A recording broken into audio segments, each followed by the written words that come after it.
No, I'm not in Bonnie, Scotland by a lock, but by a narrowboat on a canal. I'm here in Pusey in the county of Wiltshire at the Barge Inn. Whilst its patrons are enjoying a pint outside or at the bar, in the corner of the newly refurbished barn, the 2021 Bases at the Barge conference is taking place. And after being locked down for a year and a half, alternative woken thinkers are taking their seats for the first speaker of the day, Birmingham UFO Group's Dave Hodrien, talking about alien abductions and screen memories. I asked Dave, what exactly was this phenomenon? Yeah, well, with abductions and visitations and contacts, sometimes people won't see the beings or their craft in their true form. They'll see a kind of a masked image of certain kinds. So the beings will disguise themselves so they'll remember them as something else. Or sometimes people may see a craft in the sky, but they'll recall it as something else, such as an aircraft or helicopter. They probably deciding when they don't use it with people. There's plenty of cases on record, some which are quite traumatic, which don't appear to have screen memories. So obviously with Betty and Barney Hill, for example, they were quite traumatised by their experiences. They saw the beings as they actually were. Screen memories seem to be more prevalent in childhood, and obviously Betty and Barney Hill were grown up. But I've dealt with lots of cases, including adults who've had screen memories as well. So it seems a bit random. We don't really know exactly when it occurs and when it doesn't occur, and the reasons for that. A lot of the time they seem to focus on things that are specific to the individual. So it's almost like they reach into their mind, find something which is familiar to them or which they associate with, and use that as a screen. Not in all cases, but there's quite a few cases like that. So is it kind of like it's almost a subduing of the thing, just to keep them still for whatever reason they want, rather than drugging them, they just kind of blowing bubbles like you would for a kid who's about to have an injection, that kind of thing. Absolutely, yeah. I think there's numerous different explanations, and I went over those different explanations in my talk earlier on. But for me personally, I think it's something that the beings are doing directly. Now, there are multiple reasons why they might be doing that, largely maybe to reduce the trauma of the situation, but also they're acting covertly, so they're doing this on a worldwide level. And at the moment it's covert, as in they haven't landed everywhere and made themselves fully aware to the human race. So this may be so that when people remember their experiences, they don't see the beings as they actually are, they describe seeing something else. Okay. Any other alien races doing this, or is it just the Greys that are doing this? Primarily it seems to be the Greys, but obviously if somebody doesn't recall seeing the actual being later on, and they just see and they remember the screen memory, we can work out it's a contact experience from everything else. So, for example, they might be aboard a craft that they don't recognise in a completely different location, but the screen memory remains through the whole experience. So they don't always remember it. They can sometimes get the memories come back through either flashbacks, daytime, or during sort of nighttime dreams, or when they're hypnotically regressed, sometimes you can break past the screen memory using that as well. Okay, now Ronnie and Philip Kinsella, you're familiar with them. Now Ronnie had an experience many years ago, I think it was 1982 or 83 when he was a young child, and he said that he had a kind of doctor experience where these doctors wanted to perform an operation. They said it was absolutely necessary. Poor Ronnie was very terrified, and he said they appeared to have masks on at the time. And then later on, I can't remember the time difference. Later on, he did see an image of the Cheshire Cat from Alice in Wonderland. Oh, there we go. Floating in his room. Yes. So would you think that was a classic kind of screen memory? Absolutely, yeah. And he's seen two different screen memories there. So in quite a lot of cases, people report seeing doctors, and they may see them as human doctors in face masks and normal doctor gear. And sometimes the whole surroundings can be like a hospital as well. And we're aware that they haven't been to hospital and it's a contact experience. Cheshire Cat, so in some cases with screen memories, people see fictional characters, such as cartoon characters, and that's a classic example there. And it's very likely that he was interested in that book as a child, knew what the Cheshire Cat looked like, and that was how they presented themselves to him.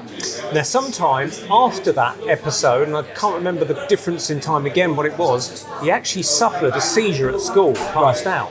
So whether the doctors had done something and that was the cause of the seizure, they were doing something to prevent further problems with him later on, and the seizure was the last thing of it, I don't know. Yes. Has that happened to other people? Yeah, it's an interesting thought. There certainly seems to be some level of protection with some of these experiences.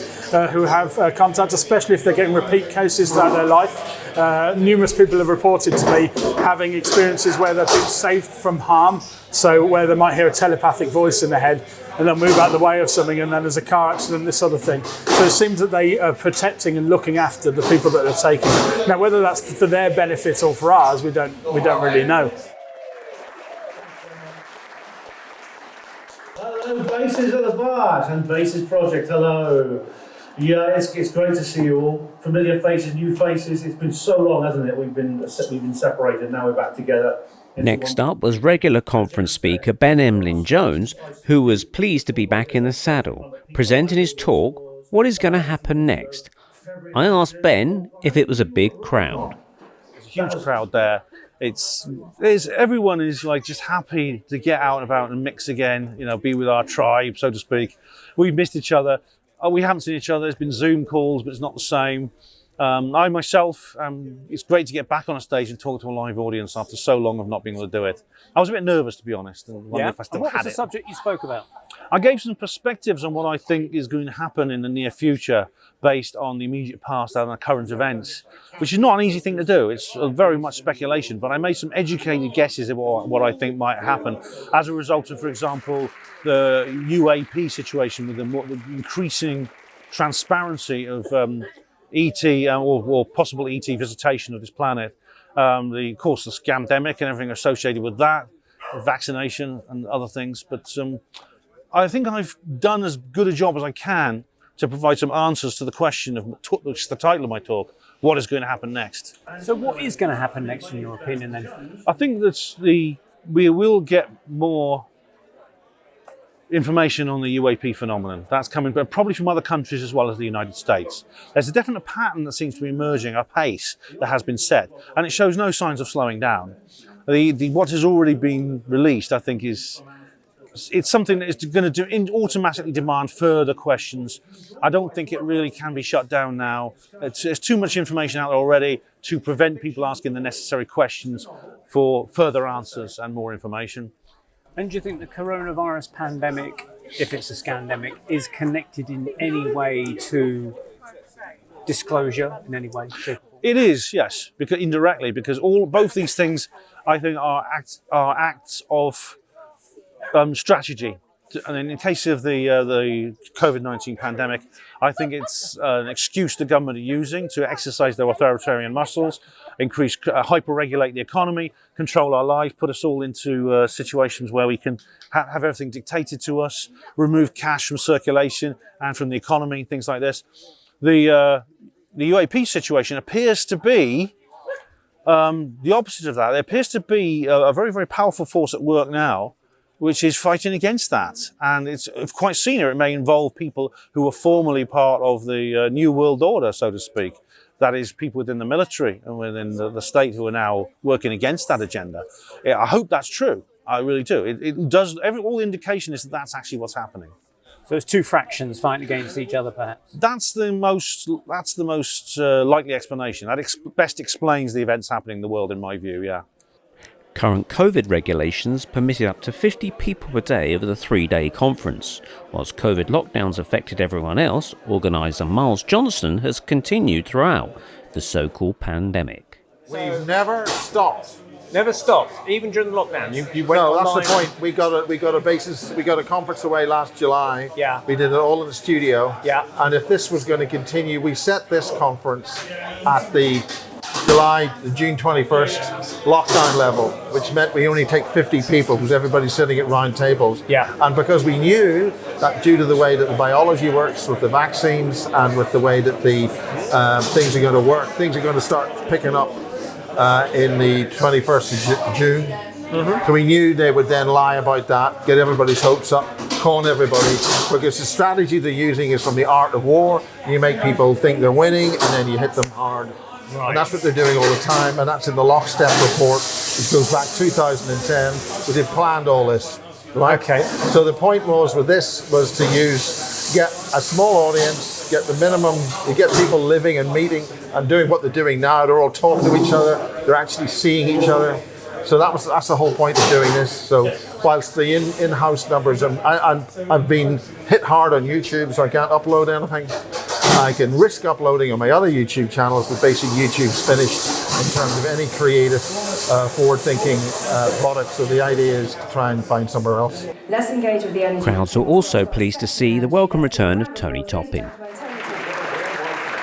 I've looked down the barrel of the gun of the UFO cover-up. I know what's going on, but some of it I can't talk about for my own sake. I can't talk about some of it in public. I asked ex-BBC reporter Jemma Cooper how she was adjusting to life in the alternative scene. I'm open to all of it now, and what I have learned through what happened to me with my dramatic exit from the BBC, being roundly demonised, the only person that's ever happened to apart from me is David Icke, so at least I'm in good company.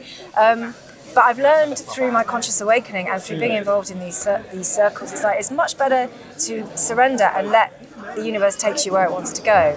So I'm open to all of it, and it's still my real field is the multidimensional aspect of humans and human consciousness, and where we go at night, we're on the astral plane, dreams are much more than dreams, and that still is my natural kind of love for this subject, because we're so much more powerful than we realise. And a lot of stuff that's being talked about today and through the weekend at base is about contact with extraterrestrial beings. I prefer to think of them as multidimensional. Mm-hmm. And I've had my own contact experience with beings when I was in a very high vibration state, when I've been doing a lot of yoga, a lot of meditation. That's when I saw my first UFO. That's when my nighttime experiences with shadows and silhouettes, like one of our speakers talked about earlier, were in my bedroom. It was quite frightening.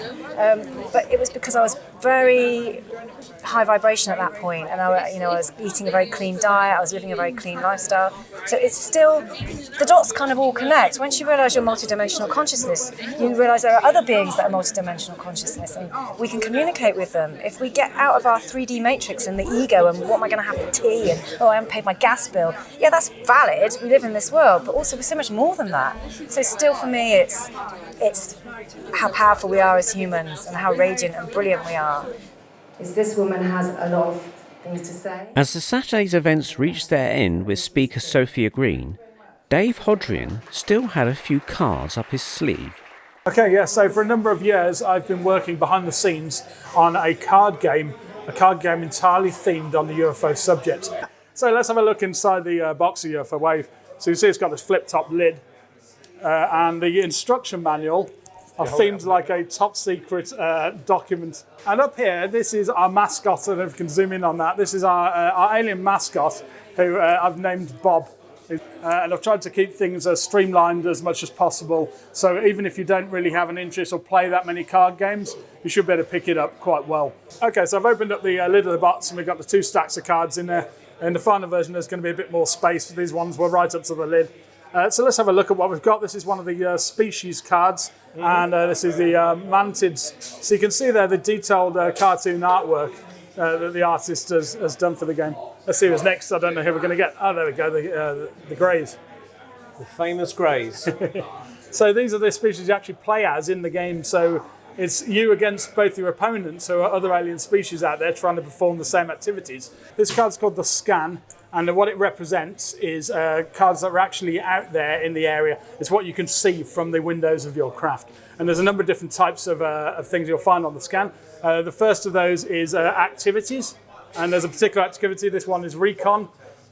So with this one, essentially looking at the ground terrain of the area. So when can we see this game on the market? Okay, so I'm planning to release the game via Kickstarter, the crowdfunding website. I don't have the money up front to make the game, so I'm reaching out to both the UFO community and the gaming community to back the game, and then the money will be collected. I'll manufacture in bulk, and I'll be shipping it out. We're aiming, the Kickstarter goes live on the 29th of this month, 29th of July at midday. Hopefully we can attend many more basis conferences as well as other conferences around the UK. But if we're locked down again, I guess we can all play UFO Wave to keep us occupied. It's Neil Geddes-Ward at the Basis Conference in Pusey, Wiltshire.